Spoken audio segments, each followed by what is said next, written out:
I realized that the human mind, if you can put it in a very quiet, calm place and get it to calm down and not be so spastic, that you could possibly make this work out for you. How bad are you really? So I calmed myself down and I had to make this enormous thing small. I had 30 more miles to run and my body was in the worst shape in my entire life, the worst pain I ever felt in my life. So I broke this 30 miles thing down. I broke it down to small chunks. I calmed my mind down. I had to get water, had to get potassium, had to get sodium. I had to stop being so dizzy because I had to be able to stand up. So my dizziness went away after about an hour. I was able to stand up now. And I was going around this track at like 30-some minute mile. And I'll never get my crew person saying, hey, I got to mile 81. They said, you're not going to make the time. I had 24 hours and I was going so slow, taking so much time. This is when I realized that the human mind, once everything gets connected, once the mind knows you're not going to quit something, it's going to try to find more. It's going to try to give you more. Once it realizes you're not going to take the path of least resistance, you're going to stay here until it's done. My mind and my body and my spirit became one for the first time ever. For the first time ever, it became one. And I went to a level that I never thought was humanly possible for myself or anybody else. In that shape that I was in, I was able to run 19 miles. And I ran 19 miles, did 100 miles, I actually did one more mile. I did 101 miles in 18 hours and 56 minutes. I'd overcome so many obstacles in my life, and this was the final crucible for me. And I got through it. And at the end of this race was such clarity to me. And it was just the most amazing thing I ever do in my life. I was at the very edge of my capability and wasn't sure that I could take one more step. I felt like I drained 99% from my tank at least. My gas light was on, my engine shuddering, yet I knew I had to find more if I was going to finish this race and get myself into bad water. But how do you push yourself when pain is all you feel with every step? When agony is the feedback loop that permeates each cell in your body, begging you to stop.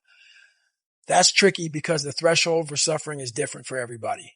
What's universal is the impulse to succumb, to feel like you've given everything you can and that you are justified in leaving a job undone. By now, I'm sure you can tell that it doesn't take much for me to become obsessed. Some criticize my level of passion, but I'm not down with the prevailing mentalities that tend to dominate American society these days.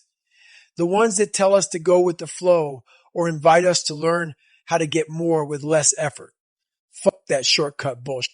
The reason I embrace my own obsessions and demand and desire more of myself is because I've learned that it's only when I push beyond pain and suffering, past my perceived limitations, that I'm capable of accomplishing more physically and mentally. In endurance races, but also in life as a whole.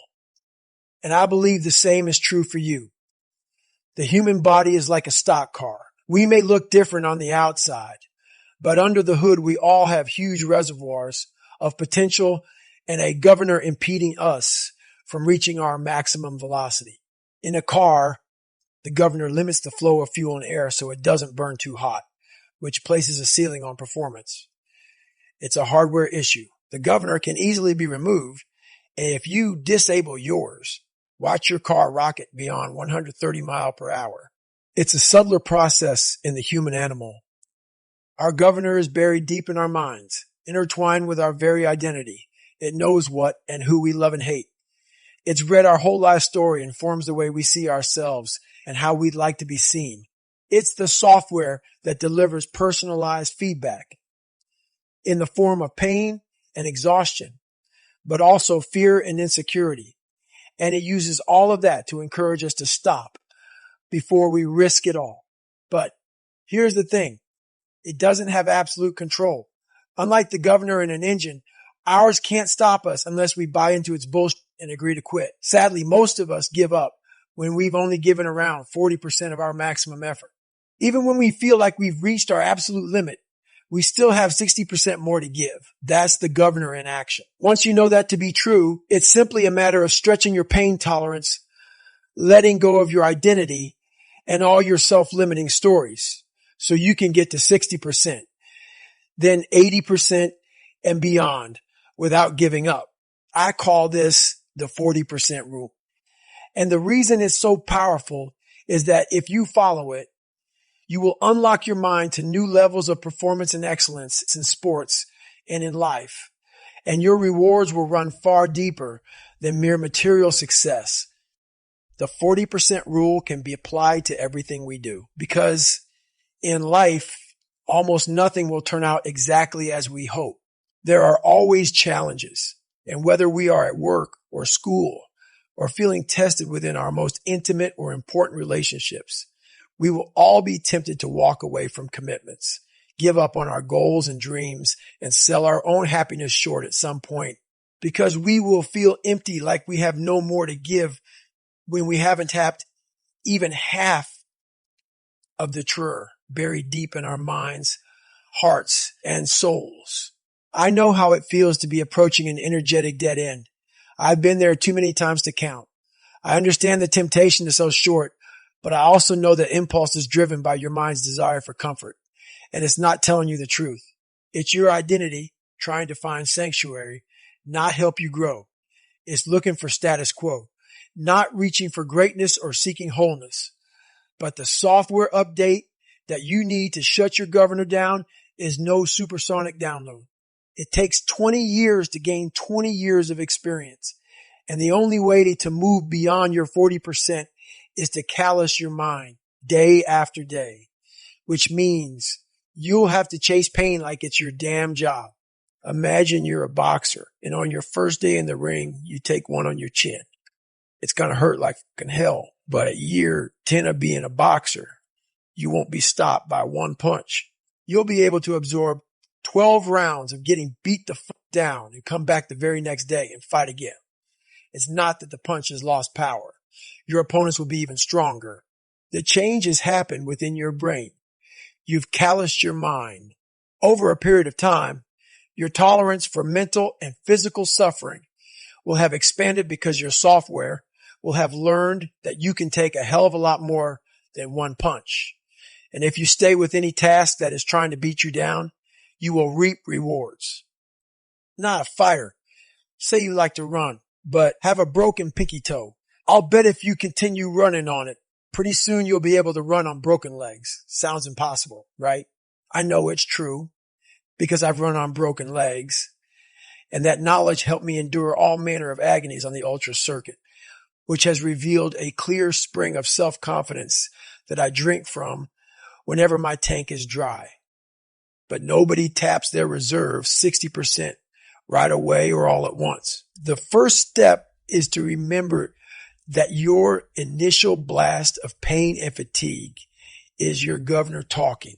Once you do that, you are in control of the dialogue in your mind, and you can remind yourself that you are not as drained as you think, that you haven't given it your all, not even close.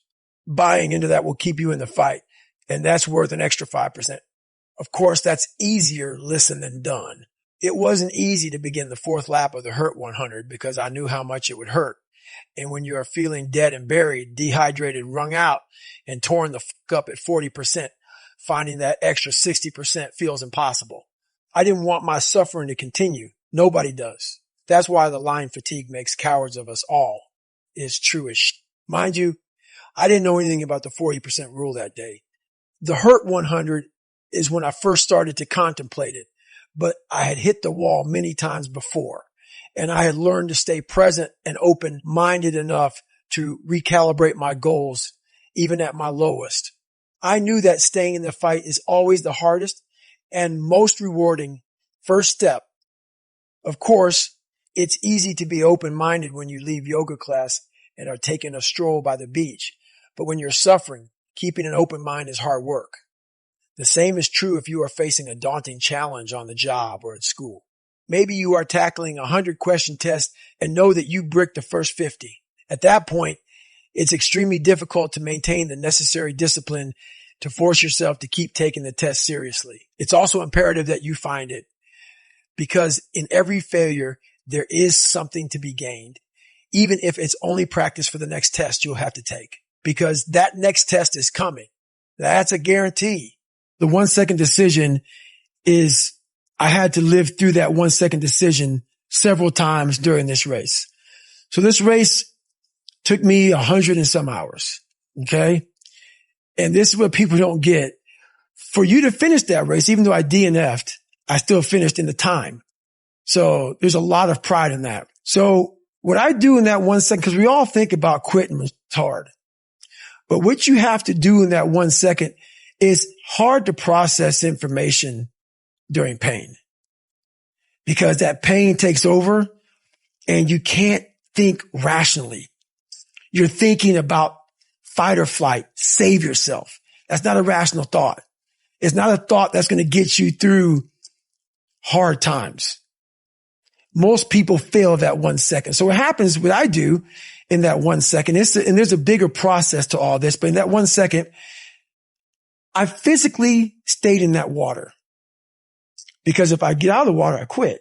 So I physically stay in the water, but mentally I'm on the beach with the instructors. And the instructors, it's cold outside, so they got these parkas on. They got their cup of Joe, and they're warm because they've already been through it. So now it's your turn to go through it. So mentally, I get back with them. I'm still in the water physically, but mentally, I'm back with them. I'm chilling. I got my parka on, and now I'm thinking logically because I'm warm now. Mentally, I'm warm. I've taken that 1 second. Let's not quit yet, Goggins. Let's think about your options. Where are you going to end up if you quit this? Where are you going to go? What are you going to say to yourself? Because you know you're going to get warm. The second you get out of this water, you could take a shower and you could be warm. And in 5 days, you could be out. So I start thinking logically. I calm my brain down, because your brain just wants to get out. Ring the bell, put your helmet down, get warm. And then you're really, and these are the things you have to think about in the 1 second decision. So that's what that's all about. It's about gaining control of your mind, putting things back in the proper perspective, and then saying, I really do want to be here. And I'm going to have a bunch of these 1 seconds through this 130-hour journey. And I have to learn to control these, because if I fail one of these 1 seconds, I will not be a SEAL. I will not be a doctor. I will not be a lawyer. I will not be whatever the fuck it is. So that's how important that 1 second decision is. It's all about your mind takes control of you. You have to say, you, I run this. And that's what that's all about. We must create a system that constantly reminds us who the f we are when we are at our best, because life is not going to pick us up when we fall. There will be forks in the road, knives in your fucking back, mountains to climb, and we are only capable of living up to the image we create for ourselves. Prepare yourself. We know life can be hard, and yet we feel sorry for ourselves when it isn't fair. From this point forward, accept the following as Goggins' laws of nature. You will be made fun of. You will feel insecure. You may not be the best all the time. You may be the only black, white, Asian, Latino, female, male, gay, lesbian. There will be times when you feel alone. Get over it. Our minds are fucking strong. They are our most powerful weapon, but we have stopped using them. We have access to so many more resources today than ever before, and yet we are so much less capable than those who came before us. If you want to be one of the few to defy those trends in our ever-softening society, you will have to be willing to go to war with yourself and create a whole new identity, which requires an open mind.